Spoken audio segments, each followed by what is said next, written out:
Hello, everybody. This is Toni Turner, and welcome to the market now as of Friday, July 2nd at about 12:30 p.m. Eastern.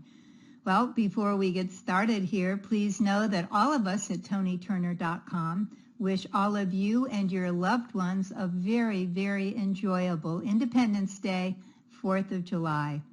And now on to the markets. The S&P 500 and the NASDAQ hit record highs again today, this morning anyway, as a bigger than expected rise in monthly payrolls offered tentative signs that a worker shortage could be starting to ease, putting the job market recovery back on track. Wouldn't that be nice?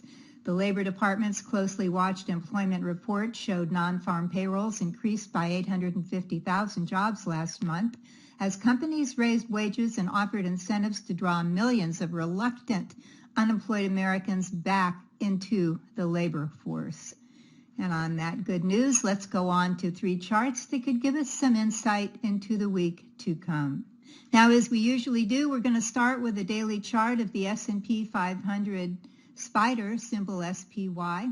This is the exchange-traded fund that closely follows our benchmark S&P 500 index. And by the way, for those of you who may not be familiar with this, or you've heard of it, but you don't know why in the world we'd even talk about it, the reason is, and I remind everyone of this every couple of months, the reason is because when the SPY or the S&P 500 is moving higher, 3 out of 5 stocks in our market will follow it higher. As well, 4 out of 5 stocks will follow it lower. So we use it as kind of a crystal ball, or certainly a guide for adding really good information to whether we should get into a trade or maybe think more about it, put our stops and so forth. The SPY, the SPDR, is a guide to tell us the mood and manner of the market. Now today when I captured this chart, the SPY was trading at, and hold on, here's my cursor, the SPY was trading at $432.40. This is at an all-time intraday high and certainly above its last closing high, which was simply yesterday. That's July 1st, Thursday, at $430. At $430.43. So we're just slowly climbing up here. We basically had nothing but good news here, by and large, except for these little dips in here, a little hiccup here and there, but we've had nothing but good news and a climbing market now for quite some time. So it is indeed something to be grateful for. Now we did talk in the last 3 weeks or so, we've talked about comparing this particular run-up here on the SPY to this particular run-up, and we can see that this one had a lot of energy, this one not so much. Of course, the whole time the SPY has been using the green line, the 50-day simple day moving average. It's been drawing a perfect trend line for us. We can't argue with that line. It's perfect. And the SPY has certainly used it as a guide. So now the March-April run-up certainly was energetic because it traded at quite a premium to its 50 and even 20-day moving average, the red line. The run-up or the move-up in May, June, not so much. It lacked energy, but now we're getting a little more energy back in here. So again, now we're up at $432.40. If we look down, this is all good news. If we look down, traders need something to worry about. Here's what you can worry about. The 14-day RSI here is up now to its 70 line. When it's up to this line right here, that means that price is overbought, that it's getting a little bit high here. And of course, we know when price gets too high, obviously profit taking comes in. So we want to pay attention here. We don't want to close our eyes and go into euphoria state. We want to keep our eyes open. This is all good, but we want to pay attention with the RSI now in overbought territory. So we have new resistance here, price resistance at 432, 433 right up here. We have support down here very nearby support at 429, then certainly at 424 where the 20-day moving average comes in, and 419, 420 potential support where the 50-day moving average comes in. So again, nothing to complain about. We will simply see. Now, don't forget that Monday the market is closed, so we will see coming into the coming week starting on Tuesday if the SPY can maintain its energy and continue to fly, or again, maybe it comes into a little profit taking. We'll have to wait and see. So stay tuned, and do remember to protect your capital at all times. Our next chart is a chart of the Invesco QQQ, symbol QQQ. This is, as I said, a daily chart, and this represents the all-important NASDAQ 100 index, a major index in the market. Many of its stocks will follow, of course, in the direction that the Qs go, and it's the high momentum stocks. It's the Apples, the Amazons, Facebook, Microsoft, Intel, so forth. Now, when I captured this chart today, the QQQ was making yet another new all-time high at $357.47 on June 29th, which was a few days ago. I believe that was Tuesday of the past week. The QQQ made an all-time closing high at that point at 354.99. So now we're at 357.47. Very, very nice uptrend. Nothing to complain about. We've had a strong uptrend in the last couple of weeks here, ever since it kind of consolidated in the first part of June, then ran up here, kind of making up for the dip it had back here in April, May, when everybody said, oh, tech stocks are too high. Well, now they're coming back, the momentum stocks. And this is all good, and we love new all-time highs. It's blue sky up above, no resistance that's already there, just whatever we make as we go. This is all good again, and if we need to worry, we do want to worry that the RSI now is not only over the 70 line, it's at 74. So that means the RSI is definitely overbought on the QQQ. Does that mean that the Qs will start falling hard in the next few days? No. But it does mean that if the Qs keep going up and the overbought situation continues and remains, that undoubtedly some profit taking will come in at some point. So it's just something to keep at your elbow, some information. And you may, and again, pay attention to that. Now we have resistance here around 357, 358. We have very nearby support here, potential support at 355. Then, of course, down to the 20-day moving average at 346, and as always, at the 50-day moving average at 337. So lots of potential support areas here.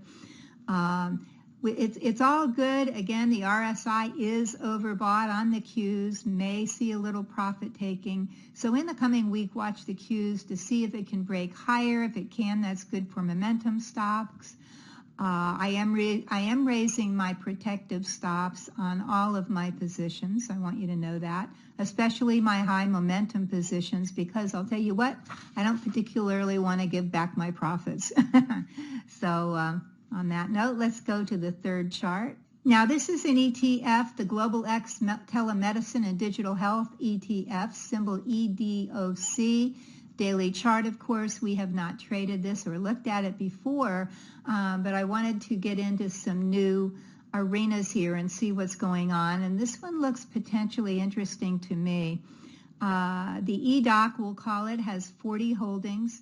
What I like about this, there's a lot of industry groups in this particular ETF. There's healthcare, there's IT, there's communications, there's industrials, there's financials. So this is quite a cool mix here. Of course, if the SPY and the Qs continue to move higher and the market stays positive. Now, the top components in the EDOC are Illumina, Agilent Technology, Cerner, Omnicell, United Health. It is a fairly new ETF. You can't see on this chart, but it came out last year, actually about 1 year ago, in July 2020. It came out at around 15, 16. Then Of course, this chart starts in November, as you can see. It ran, of course, with COVID. Excuse me, it makes sense it would. Price of the EDOC ran up from, on this chart, we see it at 17 back in November. It ran up in a straight line up to 23 in February. That was its all-time high. Then it fell pretty dramatically down here in March. Down to about 18, ran back up again, and kind of a I don't know, disorderly move. It worked, but it wasn't real smooth. But it came up back up here to about 20 and a quarter or so in April, then down to 17 and a quarter in May. And since May, now we've got the candles aren't so big and wide. Look, when you see a candle like that or like this, the bears and the bulls are fighting when you see a big price range here between the highs and the lows of the day. Now we're getting more orderly on the EDOC, and I like that. It's moving up. It's moved up in a nice subtle uptrend here, about a 45-degree angle, which I like, making lower, higher lows and higher highs here just since this May. And now we see that it's managed to come up in June and move above its 20-day, the red line, the 50-day, and the 200-day moving average now. So it has moved up and up to about 1960 here, then pulled back. And when I captured this chart today, the EDOC was trading at $19.13. As you can see, and as I just said, it is above all of its major moving averages, and they're all coming in here together, and I like that for potential support. When a bunch of moving averages come together, that means there could be pretty strong support here, not definite, but pretty strong for sure. And if the ETF can't stay above these, then I really don't want it at the moment. So I'm looking again at the EDOC in the coming week, if the market stays positive from Tuesday on, and if the EDOC remains above these moving averages, I will add a small position to my trading portfolio with an initial stop here. My stop's going to be at 1825, okay, 1825.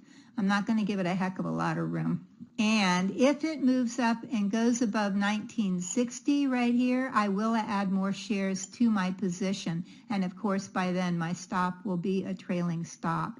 So if the market remains strong next week, you may want to keep an eye on the EDOC. And by the way, this is not a day trading stock. This would be an ETF that I would look to hold for a little longer term, not day trading, as long as it behaves. Of course, if it rolls down, hits the stop, then we're out. Okay, so now before we go on to final thoughts, please know that if you'd like to become a more successful trader, this is a great time. The summer's a great time if the market gets a little bit quiet to check out my trader training programs.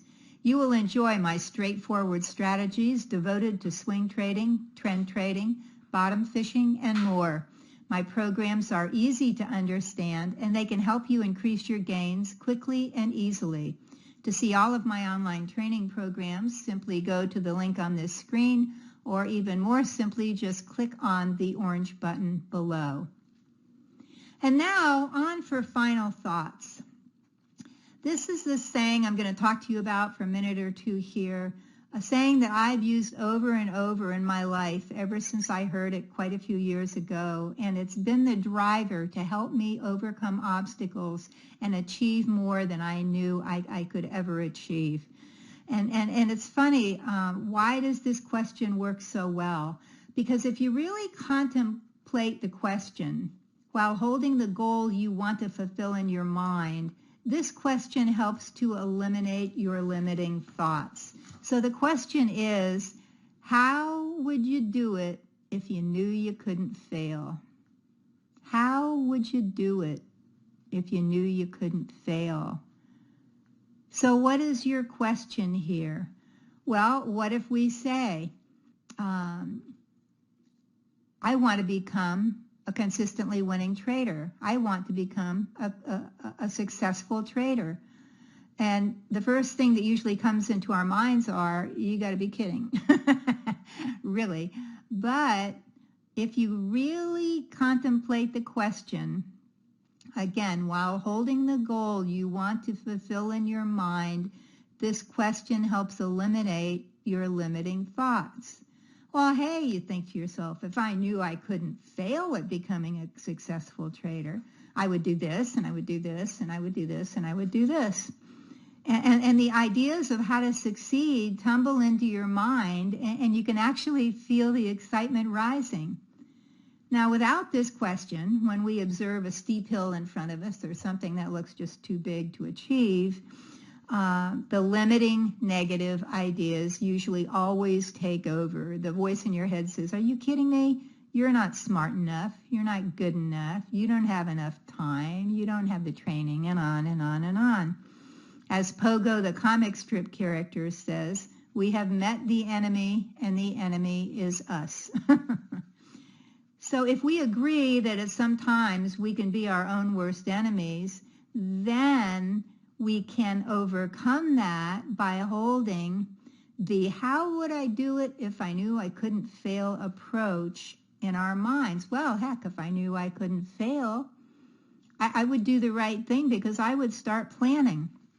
So if you're doing that, maybe, and know this, people who write down, I know it sounds boring, you guys, but if people who write down plans at least once, sit and write it down, are the ones who succeed way more often than the people who hold it as just kind of a vague thought in their heads. So first start planning.